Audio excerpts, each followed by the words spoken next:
এইটো সঁচাকৈয়ে আমাৰ ডিব্ৰুগড় বিশ্ববিদ্যালয়ৰ কাৰণে এটা ডাঙৰ উৎসৱ বুলি পেলাই মই ভাবোঁ যে আমি এখন ইয়াত ইণ্টাৰনেশ্যনেল আন্তৰ্জাতিক ৰাইটাৰ্ছ কনফাৰেঞ্চ এখন ইয়াত হৈছে, ফেষ্টিভেল এটা হৈছে আৰু এই ফেষ্টিভেলটোত 120জন বাহিৰৰ ৰাইটাৰ আহিছে, লেখক আহিছে 25খন দেশৰ।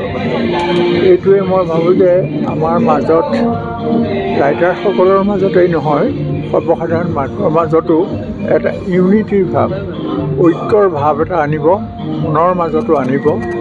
আৰু মই সদায় এটা কথা ভাবোঁ যে যি মানুহ আৰু প্ৰকৃতিক ভাল পাব নোৱাৰে তেওঁ ৰাইটাৰ হ'ব নোৱাৰে, আৰ্টিষ্টো হ'ব নোৱাৰে।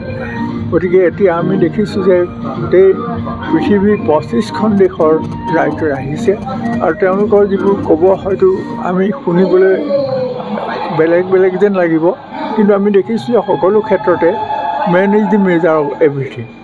মানুহেই হ'ল সকলোৰে কেন্দ্ৰত বিন্দু আৰু মানুহ আৰু প্ৰকৃতি এই দুটাৰ মাজত যিটো সম্পৰ্ক আছে, মই ভাবোঁ যে আমাৰ ৰাইটাৰসকলে বেলেগ বেলেগ ঠাইৰ পৰা ৰাইটাৰসকলে সেই বিষয়ে তেওঁলোকৰ যিটো দৃষ্টিভংগী, সেই দৃষ্টিভংগী তেওঁলোকৰ বক্তৃতাত প্ৰকাশ পাব আৰু আমি এখন ঐক্যবদ্ধ মানসিক পৃথিৱী ঘূৰাই পাম বুলি মই ভাবোঁ।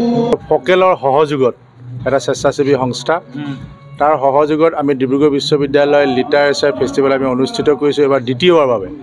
আৰু এইবাৰ প্ৰায় 26খন দেশৰ 140গৰাকী বিভিন্ন ধৰণৰ অথৰ আজি আহি ইয়াত উপনীত হৈছেহি। আজি এটা উলহ মালহ পৰিৱেশ আৰু এইবাৰ থিমটো আছিলে আমাৰ আফ্ৰিকান লিটাৰেচাৰ।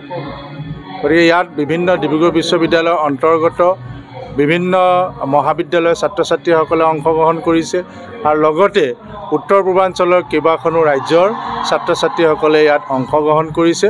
আমি আশা ৰাখিছোঁ এই 4 দিনত প্ৰায় 10,000তকৈ ওপৰ ছাত্ৰ ছাত্ৰীসকলে এই পৃথিৱীৰ বিভিন্ন বিখ্যাত যিসকল অথৰ আছে তেখেতসকলৰ লগত আন্তৰিকতাৰে তেওঁলোকে অন্তৰংগ আলাপ কৰি বহু কথা শিকিব পাৰিব বুলি আমি আশা প্ৰকাশ কৰিছোঁ।